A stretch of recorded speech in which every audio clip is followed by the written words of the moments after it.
Hey, what's up, everybody? Video 44 coming at you with another video. All right, so this has been an interesting day for you, boy, because they've had power out all day long. So I've been running on 20% battery for the last several hours, and you know how that kind of goes. But power's back on, everything's smooth, and now I get a chance to address you guys. So look, Laker time. LeBron James has addressed all of Laker Nation. He essentially says, "I apologize, and we will be better."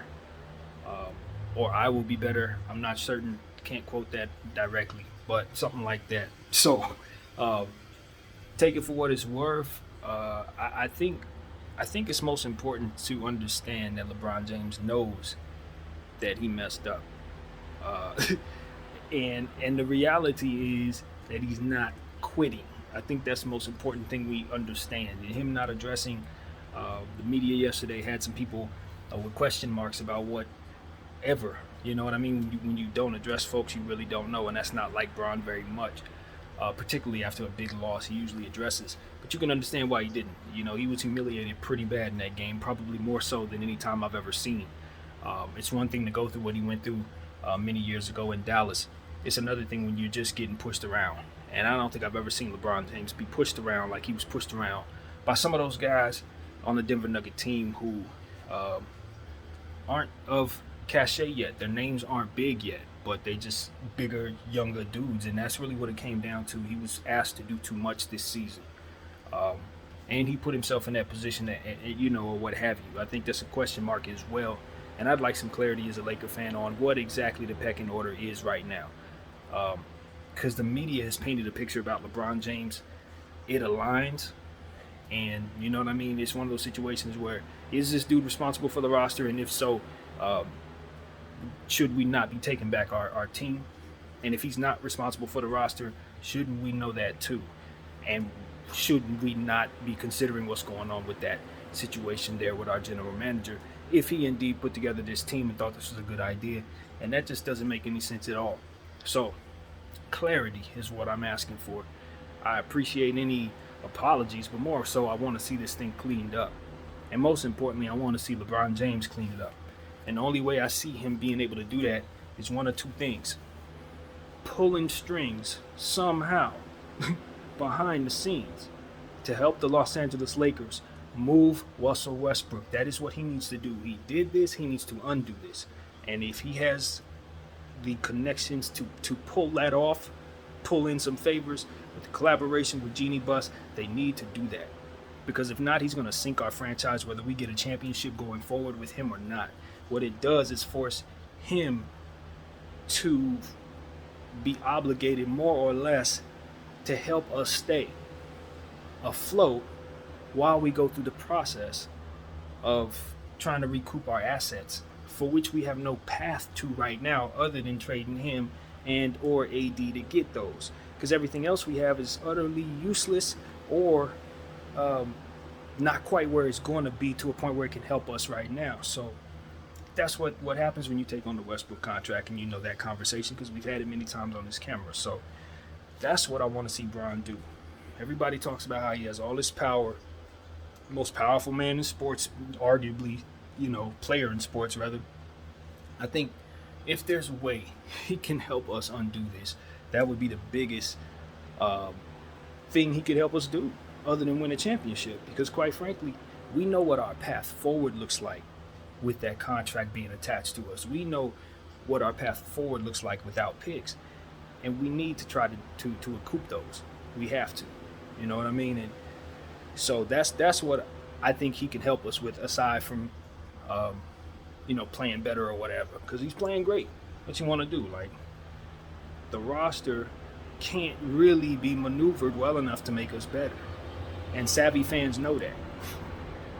So we can say he's going to be better, and that's fine. But he also knows what we're here for, what we play for, which is championships. Not to be good, not to be okay, to be great. So, Laker fans, we're spoiled, man. There's no in between, bro.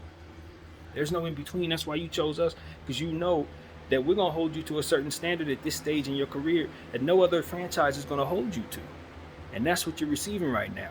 Unfortunately for Russell Westbrook, I don't think he knew what he was signing up for. You can't come here and play bad in a year we think we're going to win the championship.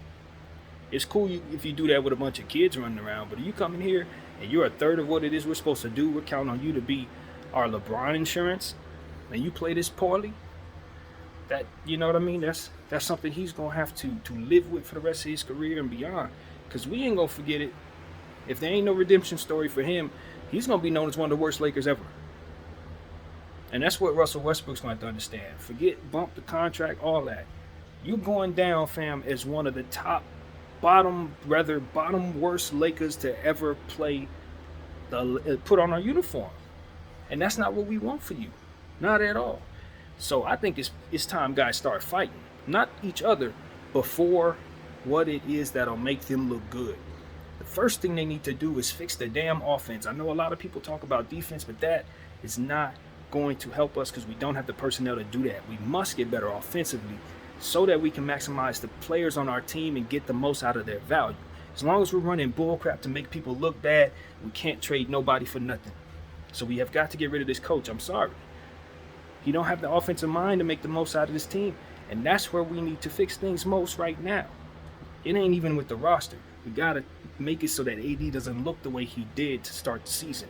And if we're running the same plays we did then, there's no shot at it. I looked at a team down there. They were lost offensively. I get it. We haven't had a lot of practice time. I understand that. But you still got to look like professionals down there. Half the team is Hall of Famers. How come y'all can't run certain things on the audible? If y'all was out there on the out there with the Rucker, would y'all be running the same type of offense y'all running on the NBA floor right now? If y'all didn't have no offense whatsoever, you trying to tell me y'all couldn't come up with better stuff than what I'm seeing? I'm not buying. I think there's a lack of focus. I think there's a lack of determination, and I think there's a lack of belief based on what it is that we've trotted out there. And I think that's not an exception for not playing good basketball. I don't. It's one thing to look bad because you don't have rim protection. It's another thing to not show up. And what we saw last night was guys not show up. And for the last couple of games, I felt like the killer instinct for this team hasn't been there, but for one player, and his name is Austin Reeves. Everybody else has been sometimey or just flat out cool with losing. And I've been calling it out in each and every single game. But at some point in time, you got to realize we're counting on a rookie and a 37-year-old guy to keep us playing smart basketball. At some point in time, we just got to be real about that. And it ain't just Russell Westbrook, because trust me, it wasn't but a year ago he was looking great in the Washington offense. And we traded players to Washington, and now they look great in the Washington offense. Think about that. Kyle Kuzma looked like garbage last year for us. You put him in the Washington offense, and he's putting up 20-20s, triple-doubles. You don't see a problem with our offense? Fam, like, it's just time to start being honest. Everybody looks bad in this offense because of the offense itself. And we need to be real about that. If we run better plays, we get more out of AD, we get more out of Westbrook, we get more out of everybody. But ain't nobody want to talk about that.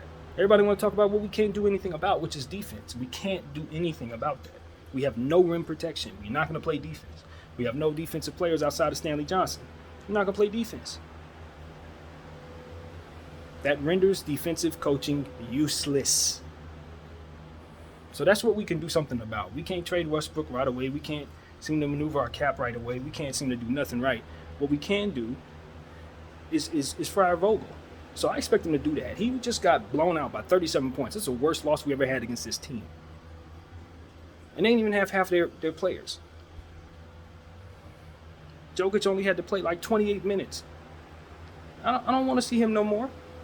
He shouldn't even be making the trip to wherever we playing next. You know what I'm saying? And that's what an organization has to be honest about. If you're going to be a great organization, you got to think like Dr. Buss. You think Dr. Buss would put up with this? They had fired that man last week. The Lakers were great because we did things a certain way. If we don't do those things a certain way, we won't be great.